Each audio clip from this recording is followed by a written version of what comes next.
it's Rowan, and you will hear the traffic next to me because I've got about 15-20 minutes until the last bus of the day comes, and my wonderful eccentric swinging scarf thing hanging from my shopping cart. So, I was going to give you a brief rundown of why the public transportation, why the public transportation in Southeast Michigan is as bad as it is. And out of all of the cities I've lived in that have public transportation, the Ann Arbor area is probably the worst. Now, I specify that has public transportation because when I was going to high school, I lived in Adrian, Michigan, and we did not have public transportation in the 1990s in Adrian. I don't know if this has changed. I've heard a lot of people say, oh, Adrian's so much better than it was when you were in high school, and I am very reluctant to believe them because I have a very, very bad history with that town. I do not like it.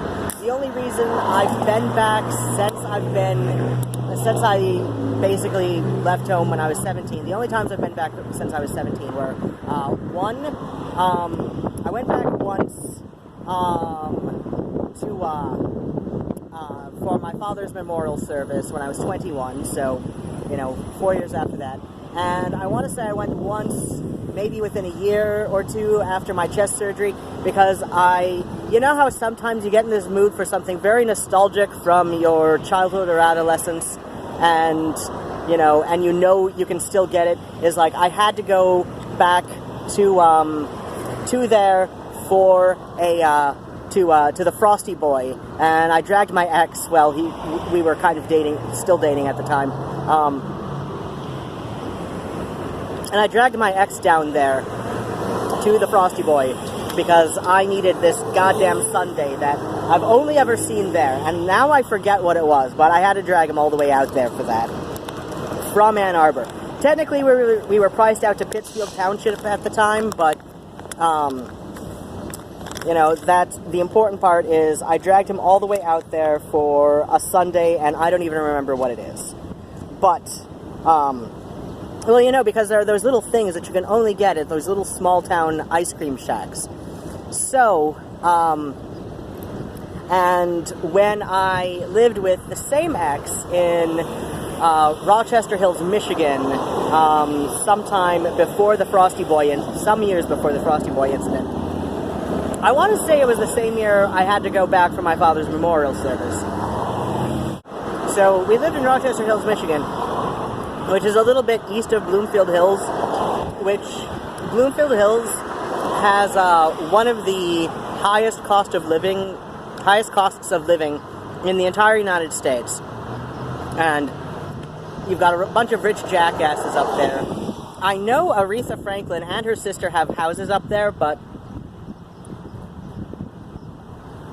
they earned their way up there. They were not like these little shitheads I see from there who have more dollars than cents. But that's another story for another time. So, in the 1940s, Henry Ford basically bought up all of the public transportation in Southeast Michigan with the express purpose of making it so unusable that everybody had to buy cars, that you basically felt pressured into buying a car because you couldn't get damn near anywhere any other way. And Ann Arbor, compared to other parts of Southeast Michigan, like Detroit, it's still shit in Detroit. And the only reason I say Ann Arbor is the worst versus Detroit is because I've never actually lived in Detroit. Technically, I grew up in Metro Detroit. When I say I grew up in Metro Detroit, I mean it in the same way that people from Gary, Indiana say they grew up in the Chicagoland area. I mean, it's technically true in a roundabout sort of way that's related to the way the freeways are set up. Excuse me. I grew up and was born in Toledo, Ohio, where the public transportation is actually not bad. It's not bad. At least not the last time I lived there. Even the last time I visited, we saw buses going, pretty regularly, so. but it's not bad in Toledo. It's not bad in Toledo. The buses run mostly on time, and so basically Detroit was the last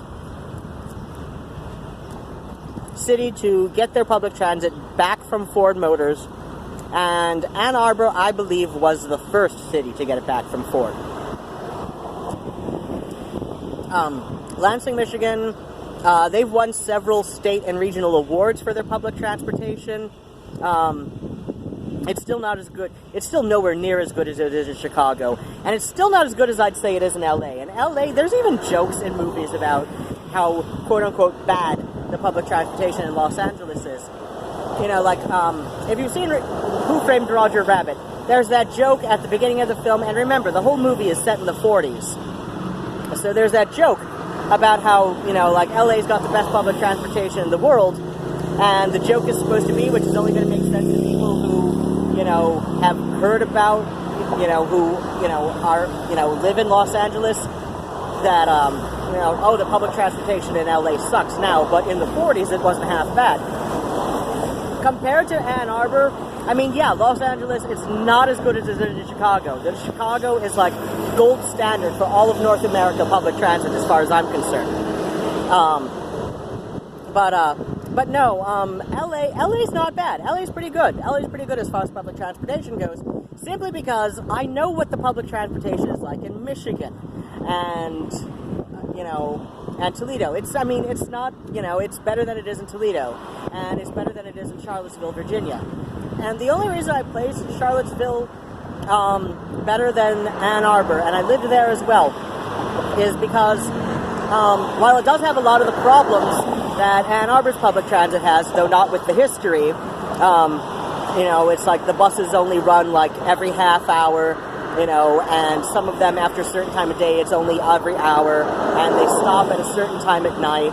And I visited Philadelphia. Philadelphia's got pretty good public transportation for outside of LA or Chicago.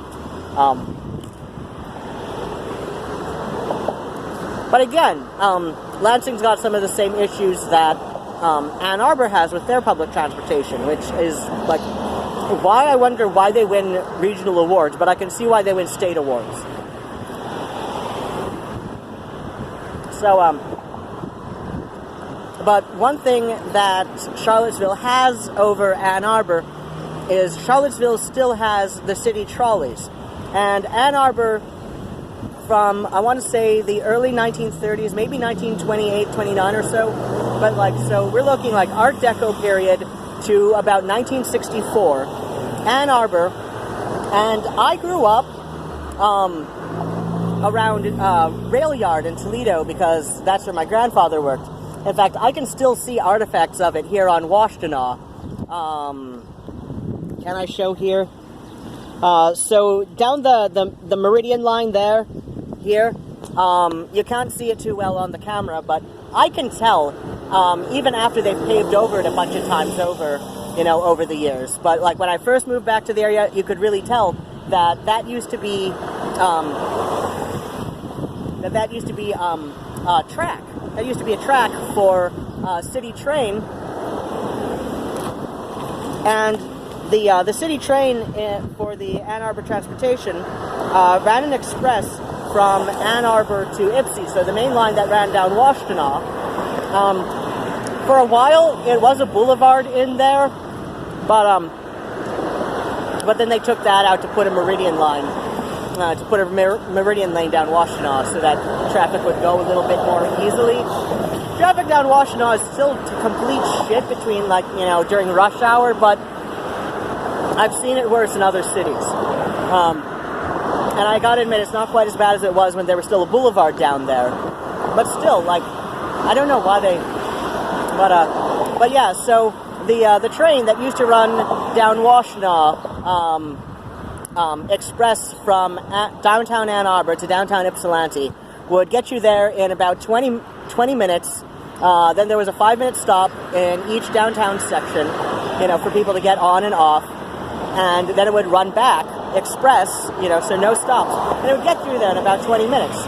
And 20 minutes, like, you can't even get to and from downtown Ann Arbor from downtown Ypsi without any, no street lights, no stoplights, in a car in under 27 minutes. So that's actually pretty good. Like, if you are crunched for time, that's a pretty good deal. Is to have the express line going there. But and it was an electric train too. So of course Ford couldn't make money off of that. They'd lose money in the conversion process, and it would be But yeah, Charlottesville, they've still got the electric trolleys that run only certain times of the day, but, it's fairly fast. They don't have to obey the stoplights or anything, so depending on where you're going, what you're doing, you can just hop on a trolley, hop back off. It's a very low cost, the trolley, last I remember it.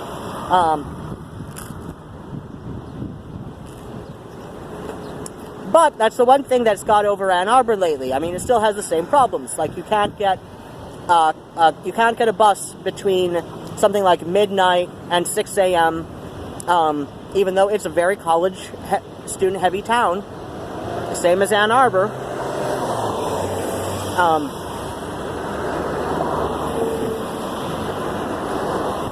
There's a good heavy bar culture in Charlottesville, same as in Ann Arbor and Ypsi. But again, you can't get a bus between midnight and 6 a.m. So, while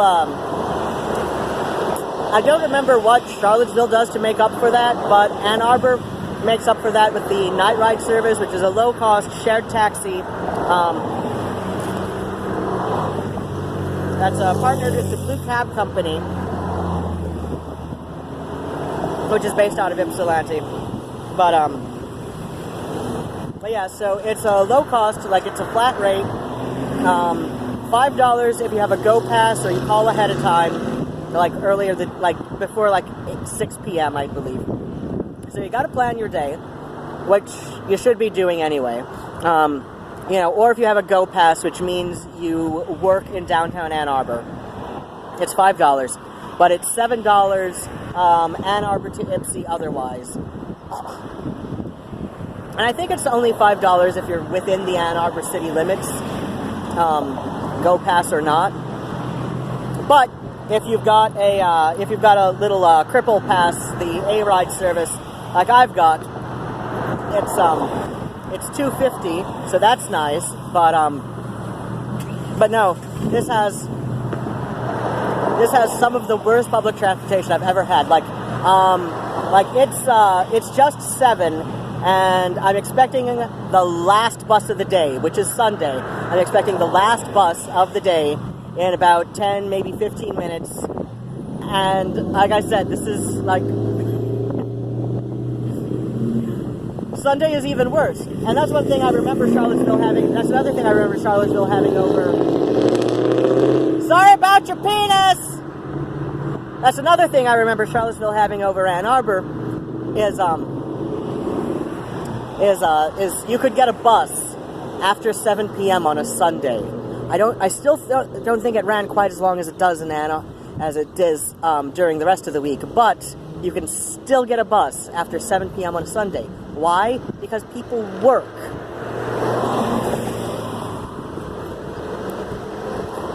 So I'm going to sign off, and hopefully my bus will come soon. Sorry for watching me eat my lunch, but, it's a nice day. I'm in some shade, and I wanted to give you a little bit of local history. So, if you think that the public transportation in your area is awful, and it may very well be, even compared to Ann Arbor, just remember, chances are good that a giant, car company did not buy up your public transportation after the war with the express purpose of killing it. Adrian had public transportation until Ford bought shit up. And then, that pretty much just died. I mean, the closest thing that Adrian had to public transportation when I was in high school was Dial-A-Ride, which is kind of a shared car service, but it was something like, it was really expensive, you know, especially if it was going to be something you'd use every day. And while there was a lower cost for the disabled, I mean, Adrian, Michigan is full of adult group homes for the intellectually challenged. So, you know, a lot of grown people who, for all intents and purposes, are not allowed to drive, you know, that cannot have a driver's license for certain reasons due to, you know, their neurological makeup. There's no public transportation there. There's no public transportation, which is just awful. I mean, it's the most belittling, dehumanizing thing in the world that, you know, you've got all of these people who are relatively functional adults. I mean, they don't, you know, function as capably as most adults do, but, you know, a lot of them are in independent living, and a lot of them are just in group homes because, you know, they don't, you know, there's not enough social workers to go out to independent living situations and do the little home checks on people. Like, my stepmother was a social worker out in Adrian, and so, like, while her caseload was mostly young mothers on WIC, and she did a lot of nutritional classes for them, you know, a bunch of her co-workers would go out and work with the you know, handicapped adults who were in independent living situations and just do, like, you know, regular home checks like every other week. So there's a reason that there's a lot of people in the group homes there, is because, you know, there just aren't enough social workers to go around. And like I said, it's like, and when you can't even, you know, get on a bus so that you can go to, like, you know, like, do your paper route job, or, you know, like, work at the charity shop. Like, there's a Goodwill shop out in Adrian, like downtown Adrian, not too far from the Opera House there. You know, that's one of the most dehumanizing things. So yeah, like, that's how bad the public transportation is here. And I'm going to finish my lunch, my fancy pants Lunchables kind of thing, and hopefully the bus will show up, because I had about a good 25 minutes by the time I sat down. So, alright, well, I will see you later, sweethearts. Bats and kisses, and I love you all. Take care.